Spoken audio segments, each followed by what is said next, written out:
Hey, what's up? I'm Josh, and this is a first for this channel. This is the first time we're going to be looking at a modular DAC and amplifier. This is the Xduoo Xd05 Pro. This is what happens when a company sort of trusts you not to be an idiot.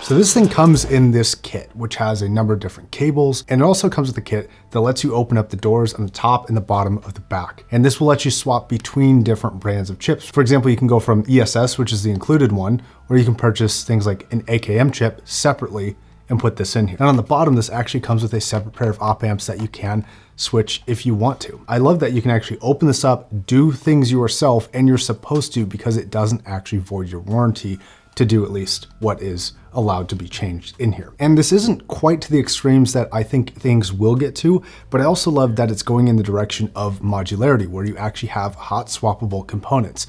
I can see a future where there is perhaps a bigger sized, full-size desktop amplifier that has maybe a swappable power supply unit, or maybe it changes whether it's balanced or unbalanced, or maybe it's using an R2R DAC or not. There's a lot of potential for modular devices, and we've seen things with PC computers and laptops where people actually like having the ability to modify and change a modular device. And while I don't think this is as extreme as things could get, I do think it is a really, really good first step. None of this means anything though, if it's not a good unit. However, this is actually probably my favorite Xduoo device ever, mostly because it's just a really, really solid amplifier despite the modability. So if this was closed off and sealed and I couldn't change a thing about it, I don't even know if I would want to. It's really, really good. Okay, let's start off with the power and specifications. This thing really should be seen, and I'll bring this up again in this review, this should be seen as a desktop amplifier. It puts out 2 watts into 32 ohms, and it puts out like almost a full watt into like 300 ohms. And I think it puts out almost 600 milliwatts into 600 ohms. And then you have some of the other specifications, like it's got 145 dB dynamic range, which is very impressive. The total harmonic distortion is like 0.0007%. It is a really killer little DAC amplifier. It's also got a number of inputs and outputs on the back, so it's fairly versatile. For your inputs, you have coax optical, AES, USB input, balanced and unbalanced inputs, and of course, Bluetooth. Now, both of those analog inputs are also outputs, which are line outs. They're not volume variable on the device itself. Then on the front, you have 3.5 millimeter unbalanced and 4.4 millimeter balanced outputs, which notably both have exactly the same power output.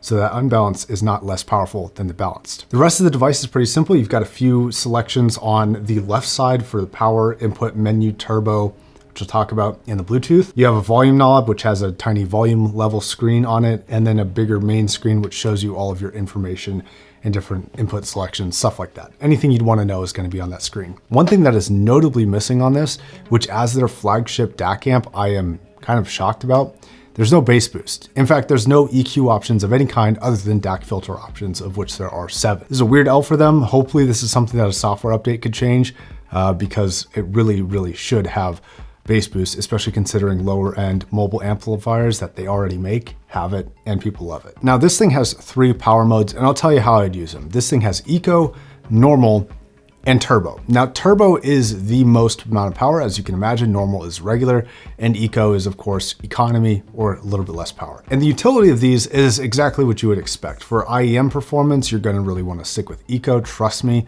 This thing puts out a lot of power for very efficient stuff. You don't need anything more than eco. For dynamic driver headphones like the HD490, Focal X, stuff like that, normal mode is completely fine. You're not really going to be pushing this thing's capability at all. And then when you go to bigger, more demanding planars, that's when I would kick it into turbo. And having this thing be a secondary amp for basically all the reviews that I've been doing for the past few months, I can say that nothing that I've come across yet has really pushed this thing's capability. So even though that figure of 2 watts into 32 ohms is not like the most amount of power you can get for $800, I think it's totally enough, especially since the quality of sound coming out of this is so impressive. Now, those power modes are distinguishable because it says on the screen, but also you can quickly differentiate between the 3 colored lights on the top, Green is for eco, blue is for normal, and red is for turbo. So just at a quick glance, you can kind of see what you're on without having to really focus on the screen. There is one part of this device that I find to be both really good about it and really interesting, and actually makes this kind of a step ahead a lot of other things. On the back, there's this switch that says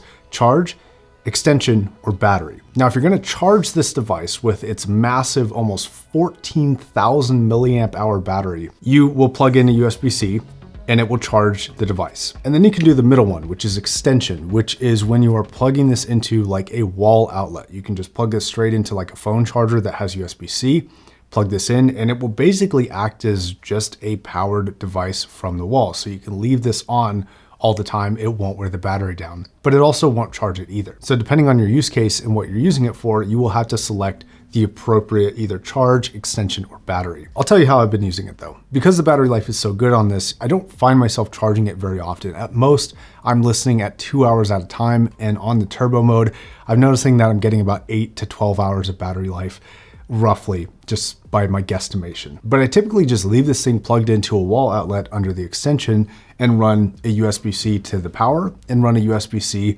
to the USB-C input. And I kind of just leave it there as a desktop amplifier. And occasionally when I need to hang out in the front room or go upstairs and just chill a little bit, I can just bring this, slip it into the battery mode, and just kind of play mobilely off of Bluetooth. It's really convenient for like an in-home situation where you really want high quality sound, or you have a big demanding planar that you want to take somewhere in the house. Now, I don't know if I love this thing for travel. And the only reason I don't love it for travel is just because it's huge and heavy. It's very, very big. And coming from something like an Xduoo Poki 2, I don't know if the extra power output of this and the extra size is worth the downsides. Like it's a fairly heavy brick of a device. It's very well made. I just don't find it particularly well suited for portable use if that's your primary use. The way that I would recommend using this is as a desktop amplifier first that can go portable. That's how I would kind of view this device. And I actually think for that purpose, this is a phenomenal device outside of the potential for the modularity. A couple notes on the modularity. I'm not in love with the pricing of the modularity here. The DAC chips that you can get for this, you have to buy separately, and they're I think $150 and $200 for the two that are available. And Xduoo claims that they will be making more in the future. Now, we will have to wait and see if they do make more available in the future.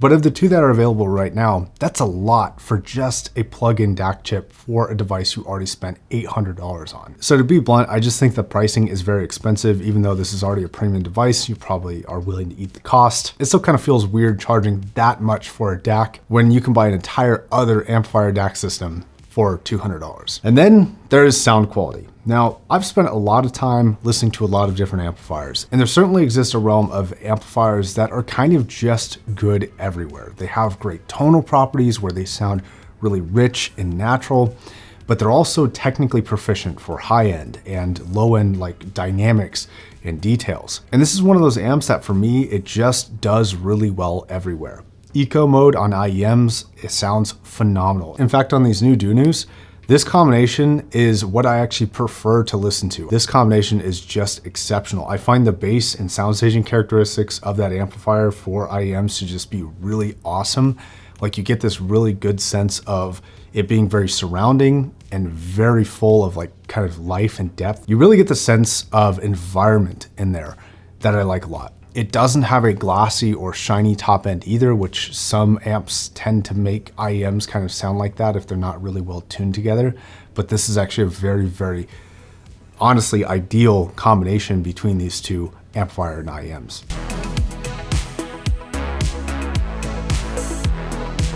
I like the Xd05 more with the Empyrean 2 than I do the A70 Pro.